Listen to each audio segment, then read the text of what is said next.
ẹ̀yin tèmi aláyọ̀, ẹ̀yin tèmi alálùbọ́ríkà, ẹ̀yin tèmi ọlọ́pẹ́. Tó bá jẹ́ pé o ti wo fídíò mi kan tó get confused, mọ́ wà confused. Èmi dókítà ọkọ àtìyàwó, ambassador ọkọ àtìyàwó, didi dọ́ǹdẹ̀ ọkọ àtìyàwó, herbal practitioner ọkọ àtìyàwó, counselor ọkọ àtìyàwó, etc etc àti gbogbo adùn orí ẹ̀. Mo fẹ́ kó lọ wo past videos mi kó tó judge. Èmi ò fẹ́ pretense yẹn lèmi ò fẹ́. Ṣé ti gbọ́? Pretense yẹn èmi ò fẹ́. Lọ́kọláya lèmi ń bá wí. Excuse me. Mi ò dẹ̀ ṣeré. Mi ò bá anybody ṣeré. Iṣẹ́ là ń ṣe ń bíbà. Ṣé yín? Mo ní tí ò bá lè kò lè wọ́ ọbẹ̀ o. Tí ò bá lè kò lè wọ́ ọbẹ̀ o. Olórin kan ló kọ bẹ́ẹ̀ yẹn. That is Adéwálé Àyùbá. Kọ́lọ́run bá mi fún wọn lẹ́mìí gúngùn. Yes, tí ò bá lè kò ọ̀rọ̀ gidi ni. Kò yé ṣeré, ọ̀rọ̀ ó tọ́ ni. Ṣé tó bá rọ̀ ó máa wọ bẹ̀bí? Kò sí bó ṣe làálẹ̀ tó ẹ̀yin tèmi, kò ní wọbẹ̀. Kò sí bó ṣe làálẹ̀ kò ní wọbẹ̀.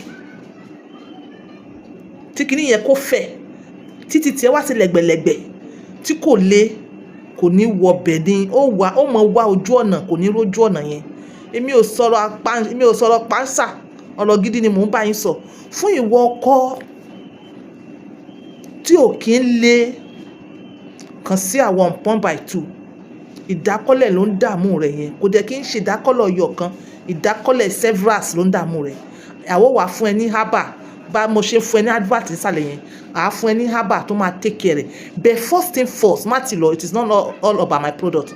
But tó bá nífẹ̀ẹ́ sí product mi, tó bá nífẹ̀ẹ́ sí bí Ajaompong ṣe ń sọ̀rọ̀, ẹ̀yin tèmi, before the end of this video or maybe end of this video, màá play testimony, ọ̀pọ̀lọpọ̀ testimony, or kí n drop mo sọ́njọ́ yẹn gan, mo ní ṣó necessary ṣá. Ṣé testimony necessary wẹ́? If you believe, you believe. If you don't believe, you don't believe. Ó bá nígbàgbọ́, ẹ ti ń ra arọ́ tẹ́lẹ̀tẹ́lẹ̀, àsìkò tẹ́ máa rò ó tọ́ lélẹ̀. Ṣùgbọ́n nǹkan tí wọ́n tó bá tó tán, má pè mí ṣeréṣeré, mi ò like ẹ̀. Má pè mí ṣeréṣeré, mi ò kí ń like ẹ̀. Má pè mí ṣeréṣeré. Pè mí tó bá ní owó lọ́wọ́ tó ready láti tọ́jú ara rẹ̀. Ṣó yé yín? Tí most often ìgbà míì ìdí tí ọkùnrin kì í fi ń ṣe dáadáa, à ń sọ pé age, bẹ̀ wọ́n parọ́ mọ́ age ni. Nítorí pé ìwọ wo bàbá rẹ, kọ́lọ́n ibi tí wọ́n bá wà, kọ́lọ́n fọ̀run kẹ́ wọn. Ọ̀ tí wọ́n bá tiẹ̀ wà láyé, kọ́lọ́n jẹ́ kẹ́mi wọ́n gùn. Kí ni action ni bàbá rẹ ní age tí wọ́n wà nísìn? Kẹ́ tó mọ parọ́ mọ́ age. Kí ni action bàbá rẹ? Àwọn tó ń mingle pẹ̀lú oní kó identify àwọn wo ló ń mingle pẹ̀lú? Òun mingle pẹ̀lú àwọn tó ń complain, tí wọ́n ti ń express ìdákọ́lẹ̀. Oníwọ̀ young person mingle pẹ̀lú. How old are you tó ti ń complain pé orí ṣe? When your daddy was your age, ṣé bó ṣe ń complain nìyẹn? Kó tó di pé wọ́n deceive yín tán, tó ti ṣe tó rí ṣe pé Ajaompong by 2 lórí 07015100651. Yes. Ìgbà míì ó lè jẹ́ pé BP ń dààmú rẹ̀, medications tó ń lò. Prostate ń dààmú rẹ̀, medications tó ń lò. Diabetes ń dààmú rẹ̀, medications tó ń lò. Try by all possible best. Wá àwọn tí ó bá ti lọ tó dọ̀ tó ṣiṣẹ́ fún ẹ mọ́ parẹ́. Low apps. Wá apps lọ kó low apps. Àìmọye oríṣiríṣi apps tó lè ṣiṣẹ́. Tá a bá débi tá a lọ yẹn kò ní sinmi. Tó bá lọ ilé tó bá ṣiṣẹ́ tó ń lò mí ó máa ṣiṣẹ́ fún ẹ inshallah. Gbogbo oríṣiríṣi ẹ̀kọ́ tí wọ́n ń dá ẹ lẹ́kọ̀ọ́. Ìwọ kan site níbẹ̀ pa ẹni yìí títí ẹ máa jó òótọ́ jí n try títí ẹ. Ẹni tèmi ọ̀rọ̀ ń pọ̀ lórí ti BP. Ó ti sọ níjọ̀wọ́ nípa níwọ̀nba lórí ti pile. Check nǹkan tó ń jẹ kó dẹ̀ mọ̀mọ́ pẹ́ lórí toilet seat. Mò ń sọ̀rọ̀ nípa ti BP. Ìgbà míì ó lè jẹ́ pé bad cholesterol. A sì need the cholesterol, the good one lára o. Ó ń ṣiṣẹ́ fún wa o. Ó help growth cell. Ó help láti tọ́jú cell. Ó dẹ̀ help àwọn vitamins kan. Ó dẹ̀ tún help àwọn hormones kan ní good cholesterol. Bẹ́ẹ̀ tó bá ti di pé cholesterol yìí wá pọ̀ jù, definitely tó bá ti ń pọ̀ jù, àwọn bad cholesterol náà máa pọ̀. Àwọn bad cholesterol yìí wọ́n wá fọ́ọ̀mù nǹkan bíi hindrance fún blood flow nínú blood vessel. The main thing tá à ń pè ní blood vessel, òun náà ni veins, arteries àti capillaries. Èyí tó ń gbẹ́jẹ̀ lọ sí inú heart, èyí tó ń dá ẹ̀jẹ̀ padà, èyí tó ń distribute ẹ̀jẹ̀ káàkiri so blood vessel yìí àwọn tubes ni, so sí tubes yìí tí cholesterol ó ti form gẹ̀dẹ̀gẹ̀dẹ̀ á ti wá block pipes, at the end of the day kò ní ní blood flow dáadáa. Ìgbà míì lẹ́ẹ̀ fi rí pé ẹlògùn kò ṣiṣẹ́, ẹlògùn hypertension kò ṣiṣẹ́. Ṣé orí kíní yìí tẹ̀ bá ṣọ́ra nítorí pé blood will flow in and out of the heart, definitely ó lè cause heart attack, ó lè cause stroke, ó lè cause so many things. Even kó tó di pé wá lead sí stroke, wàá ti máa rí oríṣiríṣi feelings, ẹ̀yà ara oríṣiríṣi tí máa dùn ẹ́, bí kọ́wọ́ rẹ máa dì, bí ẹsẹ̀ rẹ máa dì, kí vision rẹ máa rína mọ́. Ẹ identify tó ń ṣe ẹ́. So tó bá ti di pé ó wà lára àwọn tó ń tọ́jú BP tí BP yẹn ò lọ, ó ní láti check cholesterol ẹ̀. Check cholesterol ẹ̀, bóyá cholesterol ẹ̀, bad cholesterol ẹ̀ ó ti block vessel rẹ̀. Kí la wá ṣe? Àwa bá ṣe máa cleansing blood vessel. At the same time, a tún máa wá èyí tó máa limit bad cholesterol. Ẹ jẹ́ ká wá fi òkò kan ká fi pẹyẹ méjì. Ẹ̀yin tèmi, kódà mo lè sọ pé òkò kan ká fi pẹyẹ mẹ́ta. Tó bá ní bad cholesterol, prostate ẹ̀ máa tóbi. Yes, ó máa tètè máa tóbi tó bá ní bad cholesterol. So ìwọ tó ní bad cholesterol, ó ní láti first of all wo nǹkan tó ń jẹ. Nǹkan tó ń jẹ gangan òun ló fọ́ọ̀mù wàhálà ara. Tá bá ti lè mọ̀ nǹkan tá à ń jẹ, tá ti check nǹkan tá à ń jẹ, mọ́ sọ body rẹ di Rufus dump. Check ẹ̀. Tó bá ti lè check nǹkan tó ń jẹ, wàá wá lọ bá mi fi òkò ọyọ kan yìí, wàá fi bá mi pẹ ẹyẹ mẹ́ta. Òun ni pé fún ìwọ tó ní bad cholesterol púpọ̀, tó ní cholesterol burúkú, definitely your prostate is having problems. Ó ti máa ṣe ségesège torí ó ti máa daṣẹ́lẹ̀. Lóòótọ́ age, tá bá ti ń age, ó máa ń dẹnu kọlẹ̀, tó yé yín. But tó bá ti cross check cholesterol ẹ̀ kò ní jẹ́ kó worse dé level yẹn. Ẹ wá lọ bá mi wá kíní kan tẹ́ ẹ máa ń dànù. Ṣé rí gbogbo nǹkan tá à ń pè ní àgbàdo, ìrùkẹ̀rẹ̀ àgbàdo, emptiness àgbàdo, ilé àgbàdo, gbogbo irun àgbàdo, kí wàá lọ bá mi wá. Sórí empty àgbàdo tí ẹ bá ti jẹ àgbàdo tán tí wọ́n pè ní fùkù, tá à ń pè ní fùkù àgbàdo, ó ní wàá fi para rẹ fún bad cholesterol. Irun ara àgbàdo tá à ń pè ní, èmi ń pè ní ìrùkẹ̀rẹ̀ àgbàdo, bẹ́ẹ̀ ní èdè Gẹ̀ẹ́sì wọ́n ń pè ní cornsick. Àwọn míì náà wọ́n tún pè lórúkọ mi àgbàdo. Ó di kíni? Ó di méjì.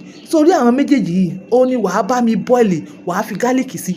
Méjèèjì yìí, emptiness àgbàdo yẹn, that is fùkù àgbàdo àti ìrùkẹ̀rẹ̀ àgbàdo, wàá bá mi boil pẹ̀lú garlic. Yes, boil dáadáa.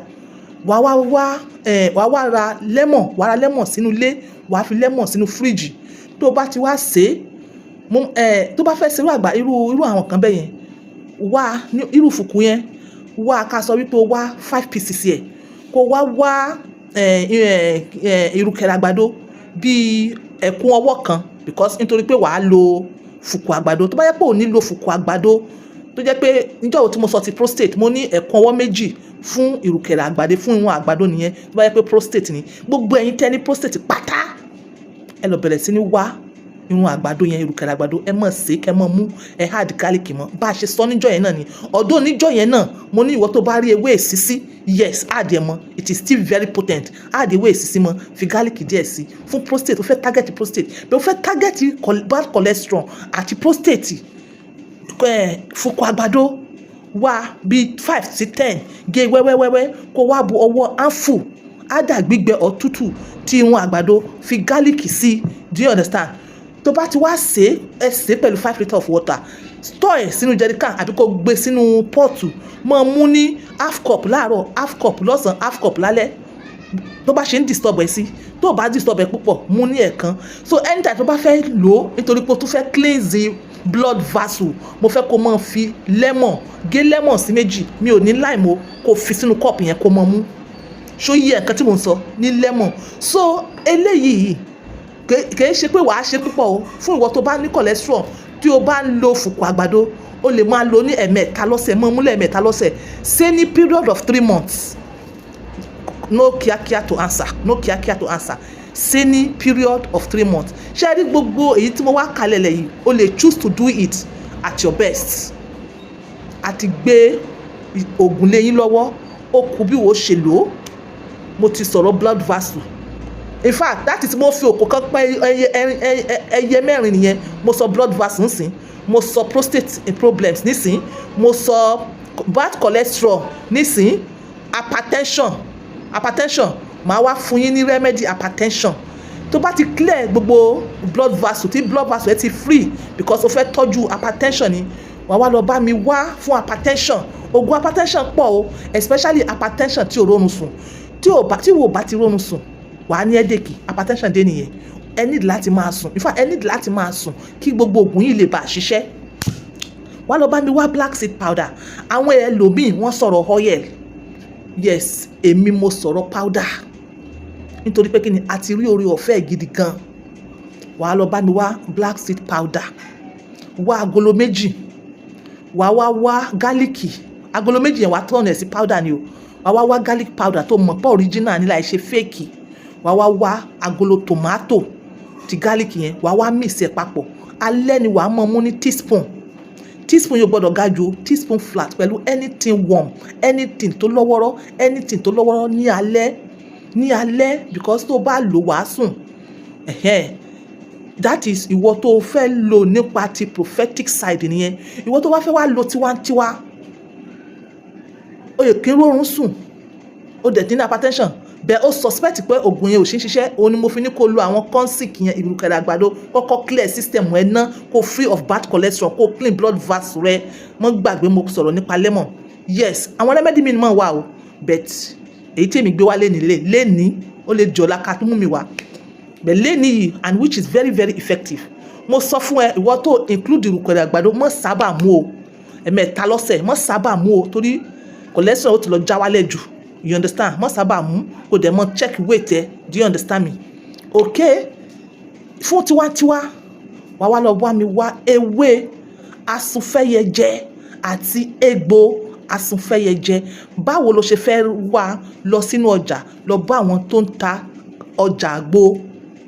Ẹ bá mi wá ewé asun fún ẹyẹjẹ, ẹ bá mi wá egbò asun fún ẹyẹjẹ níwọ̀nba gún gbogbo ẹ̀, sá sínú ilé, mọ́ gún. Wàá wá quantity powder ewé, òun náà ni quantity egbò rẹ̀. Quantity ewé tó gún ká sọ pé agolo kan, túláàsì náà ni quantity egbò tó gún. Wàá wá mix ẹ̀, wàá mọ̀ mú teaspoon, kò ṣe gàgàrà o, level ní alẹ́ wàá mọ̀ mú. Tó bá ti mú relax, tó bá ti mú lọ wẹ̀ kó feel relax, kó wà ní position of relaxation. Oorun máa wá especially fún àwọn tó kí ń rórun sùn. Gbogbo ẹni tó bá ti rórun sùn ó máa ní hypertension. Then ìwọ tó bá ní hypertension mọ̀ mu caffeine, coffee, sá fún coffee. Ìwọ tó bá ní hypertension mọ̀ jorógbó lálẹ́, ìrọ̀lẹ́ mọ̀ jorógbó ò ní rórun sùn. Tó bá ti rí oorun sùn àfàìmọ̀ kí hypertension yẹn má pẹ́. O need láti máa sùn, mí kì í sùn. Tó bá ti sùn tó ń lo oògùn hypertension ó ń ṣeré ẹni o, alẹ́ ni oògùn hypertension dá nítorí oorun yẹn necessary for your brain to work properly. Ọ̀rọ̀ mi ò jù bẹ́ẹ̀ lọ, mo wish pé ẹ wò débi bí o. Fún gbogbo ẹ̀yin tí ẹ bá wá ṣe fún ara yín, yes apps fún BP wà, o lè ṣe fún rẹ.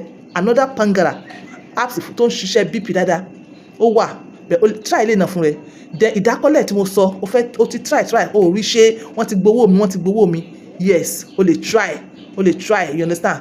O lè try níwọ̀nba tí mo ti kọ́ yín. Then tó bá rí pé orí ṣe pè mí nọ́mbà tí mo gbé kalẹ̀ lẹ́yìn, pè mí ṣó yẹ pé àwọn èèyàn ń jẹ́rìí sí Olúwa. Tí yóò bá débi tó ń lọ kò kí ń sí mi nì. This is on point by 2, always using my words to help others. Ọ̀rọ̀ pọ̀ tí mo fẹ́ sọ, bẹ́ẹ̀ jẹ́ kí n ní sùúrù níbí. Ṣó yẹ yín? Bye for now.